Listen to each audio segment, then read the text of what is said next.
What's going on, YouTube? Tonight we're going to talk about bevel setting and finishing a gold dollar razor. This is the gold dollar 66, still in box. I'm going to unbox it for you so you see that it hasn't been tampered with. You can see that the tape is still on it on both sides. Same with the second one. I just brought two because I figured even if I don't shoot a video, I'll probably end up bevel setting and fixing that one too. I'm gonna open it with the Tangram Vector.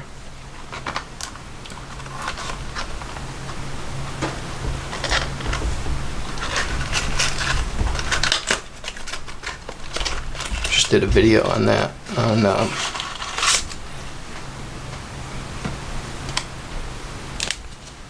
how I cleaned it and fixed the action, and big difference. So when these things come from China,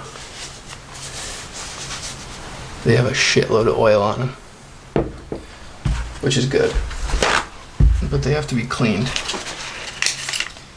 And people have a lot of hate on gold dollar razors. They say that they're garbage, that the steel doesn't hold an edge.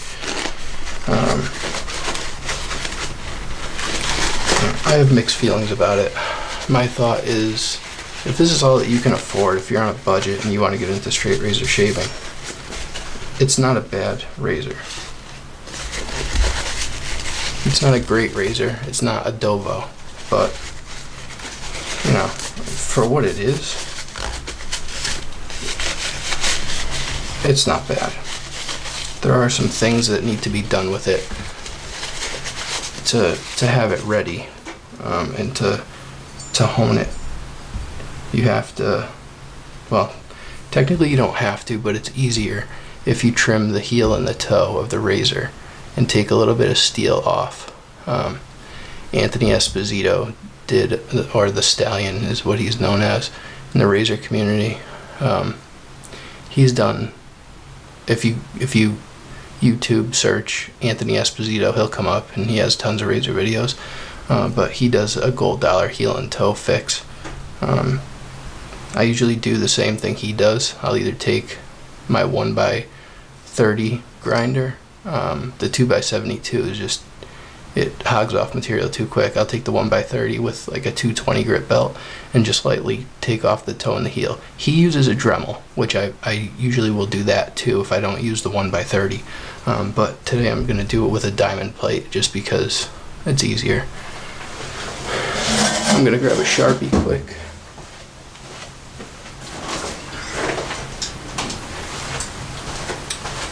And I'm going to mark the heel and the toe of the razor so that you guys can see, and so I can give myself like a visual guide where I'm going to take the steel off.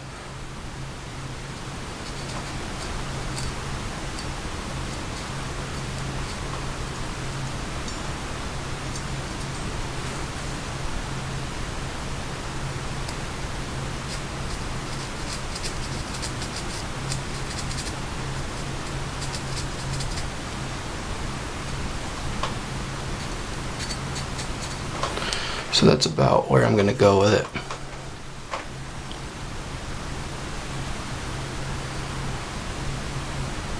It's actually tough for the camera to show the Sharpie. It looks like it's just gone.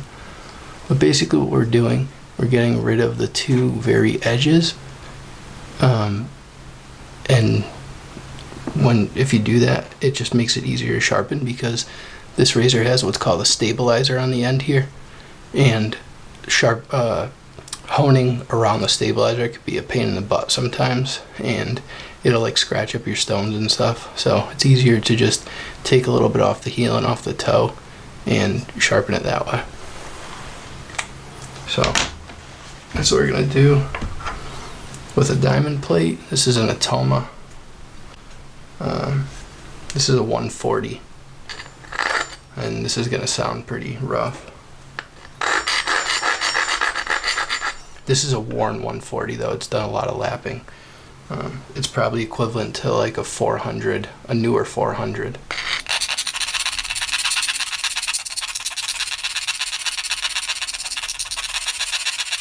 I'm not putting any pressure at all, I'm just letting the diamond plate do the work.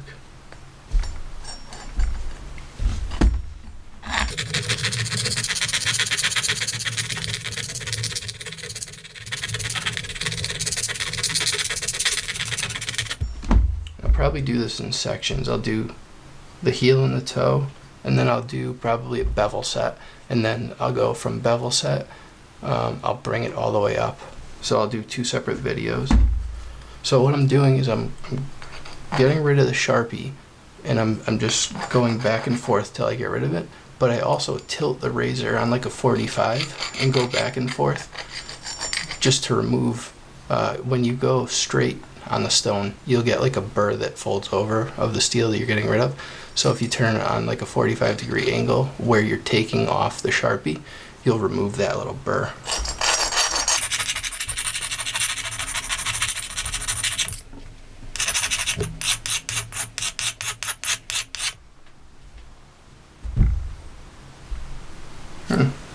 To cut myself a little bit. It slipped off. It's basically like a paper cut. That's how dull this thing is. If I did that just now, it slipped off and swiped, and this thing was as sharp as I'm gonna make it, I probably would have had to go get stitches.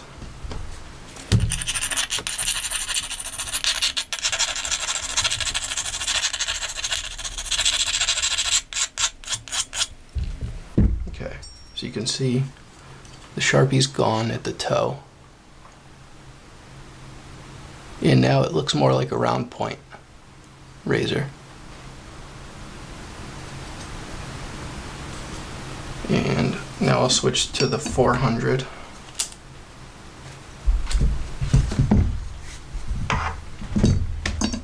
This is a double-sided Atoma. So normally when you buy an Atoma diamond plate, it just comes with one side. I bought the replacement strip, so this is glued, or taped rather. There's double-sided tape, 3 pieces, and it comes with the little steel plate here that the diamonds are embedded in. And so it came like this with the 400. I bought the 140 replacement and just put it on the other side, so it's a lot cheaper that way.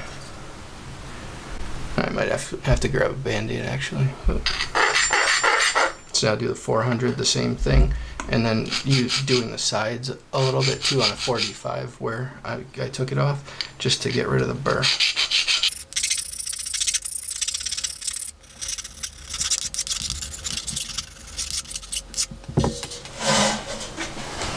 Alright, sorry for the quick delay, I just had to throw a piece of paper towel on that to stop it. Okay, so this is pretty good. You can see all the Sharpie's gone now.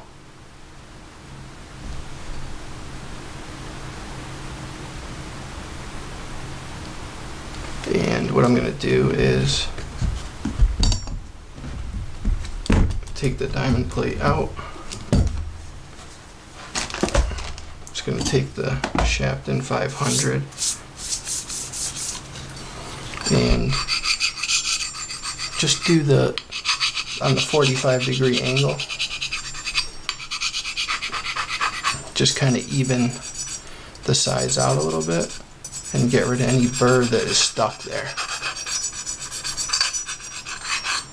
And then the last thing I'm going to do is kill the edge.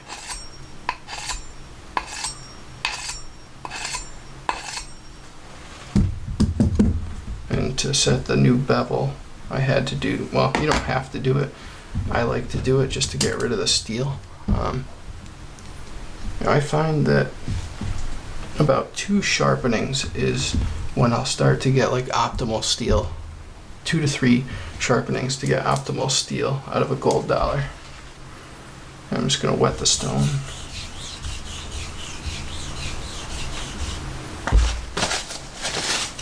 And I'm going to show you guys a trick that I do this with knives too. I'll mark the bevel. And I'll do the same thing with the razor, just for a visual guideline. I obviously marked it a lot higher than it needs to be. It's not going to go that high, but just a visual guideline for you guys to see where the steel is going to get removed. I've been sharpening razors for quite a while, so it's, you know, I kind of know what to look for. If you really aren't sure, a jeweler's loop is a good tool to have that will let you see the very edge. Or if you have like a microscope or something, that will work too. But probably most people don't have those. Alright, and what I'm gonna do is put the razor on a little bit of an angle, so about 45-degree angle, and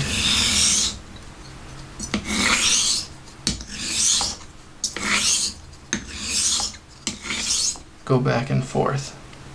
And you might be able to see this already. At the very edge, the Sharpie's gone. I think you can see it now. So what I usually do, now I don't count anymore. I used to. I'm gonna do it on this video because for you guys, I think that's the most effective way. But I don't just do one swipe down, one swipe down. I go back and forth. So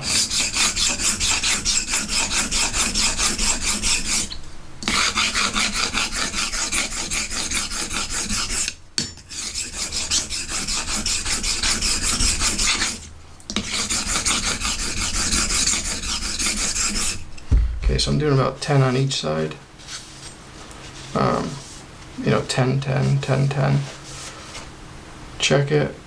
Now, you might be able to see here where the stabilizer is hitting. So if I didn't clean this up with the toe and heel, getting rid of it, the heel I can actually get rid of a little bit more, but I'm just going to leave it as is. If I didn't do that, the stabilizer would hit the whole time. But so this is a test that I learned from quite a few guys, how to figure out if your edge is, you're forming an apex. If you take and wet your thumbnail a little bit and put the razor on it and start to pull back very lightly, no pressure at all, just the razor itself, and it sticks as you're pulling it, then you know you're hitting the apex. If it just slides like that, you can see when I go to pull, it sticks. And don't do what I just did there. I've been doing this for quite a while. Just take the razor very lightly, straight up and down. If it's on a tilt, it's going to change and you'll probably cut yourself and cut into your nail. Straight up and down, and just start to lightly pull. And if it grabs, then you know that you hit the apex. If it doesn't grab, keep going. But that was really fast, what I just did. Usually after you kill the edge, you have to go longer than that. This Shapton 500 is a pretty quick cutter.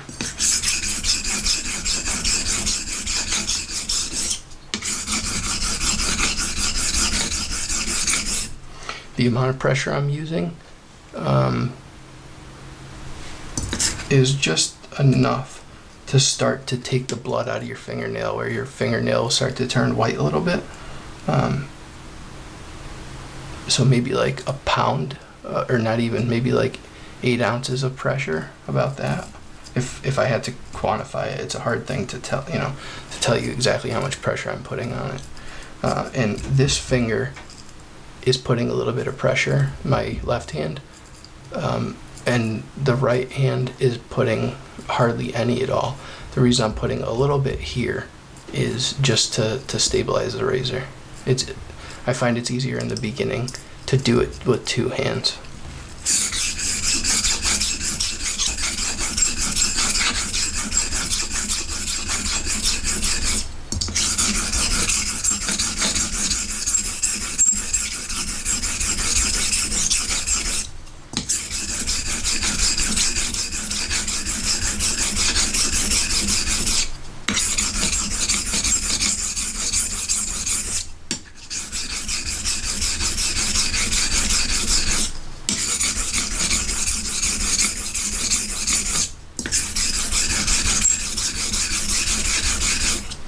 Okay, at this point, I'll start going down. So right now I'm doing 10 each side. Now I'll do 9 on each side.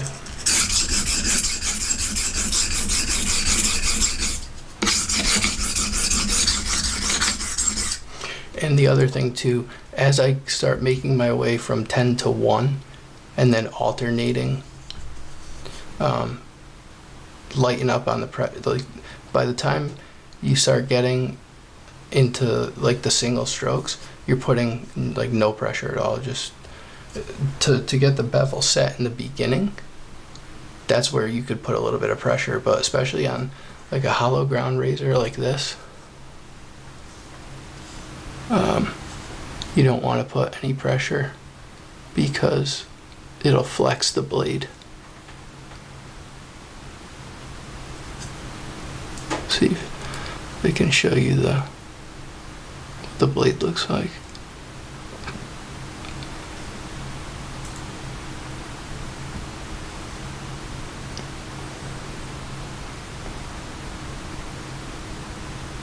I think you can see how thin that bevel is, or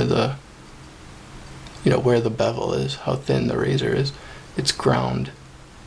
This is a full hollow, so the grind is thin almost all the way up to where the spine of the razor is.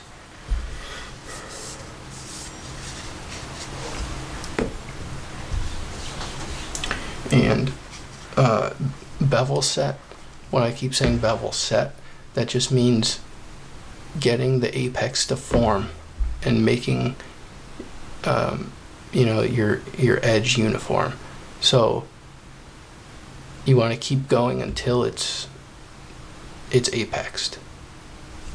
If it's not, and you try the fingernail test and it doesn't drag along, you have to keep going. And that's where a jeweler's loop or like a microscope or something to look closer will help you. You'll be able to see the scratch pattern. And if you use a Sharpie, it's a good visual aid because you'll be able to see that it's gone at the very edge. If it's not gone, you have to keep going.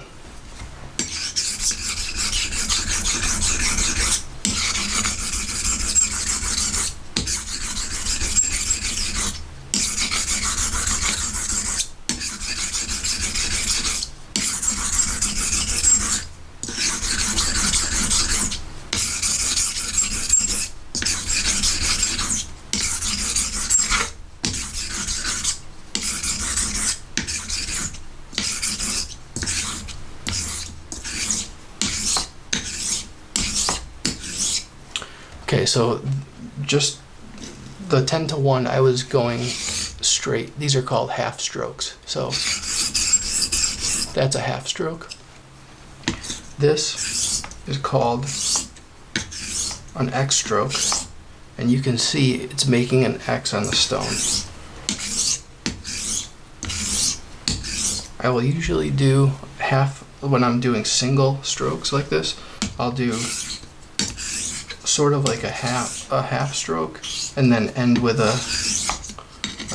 an X stroke. And I'll alternate. Sometimes I'll just do a half stroke. Sometimes I'll come in with the toe.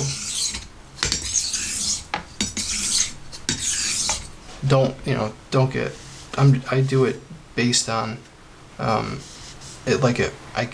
I can sense where the razor is on the stone. I can feel if I have a little bit more resistance at the toe.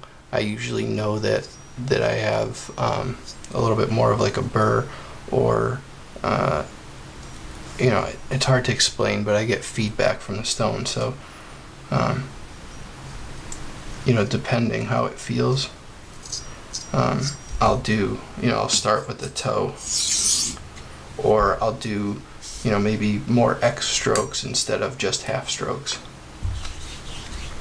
And you don't want to create a big burr. You will create a very tiny burr, but the goal is not to create a big burr, because sometimes it can be hard to remove, especially on a razor. It's not like a knife. This is a delicate edge. It's not like a pocket knife that you want to get a big burr and then, you know, remove it and all that. Not that you necessarily want a big burr on a knife, but the size of burr is different from a razor.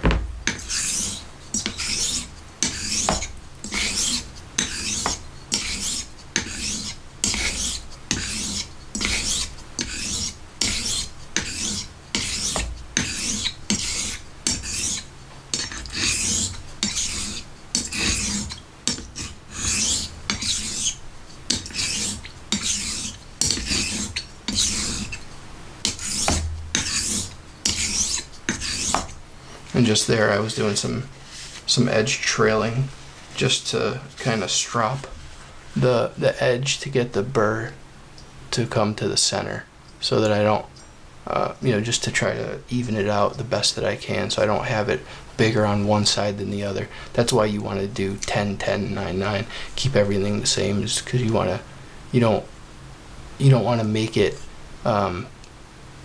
like a 70-30 bevel. You want to keep it a 50-50. You want to have an even angle on your apex.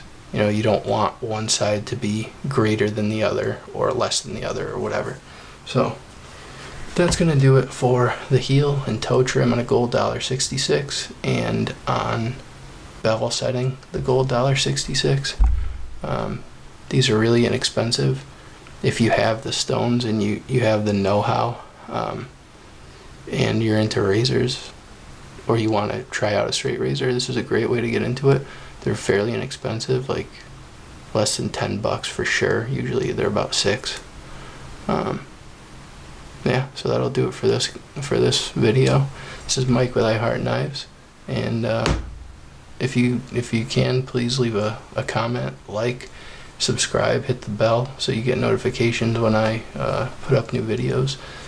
And that's going to do it for this bevel set video, but we are going to continue, and we're going to go all the way through until the last finishing stone. I'm going to do Japanese naturals. So alright guys, thanks for coming along, and I'll see you on the next one.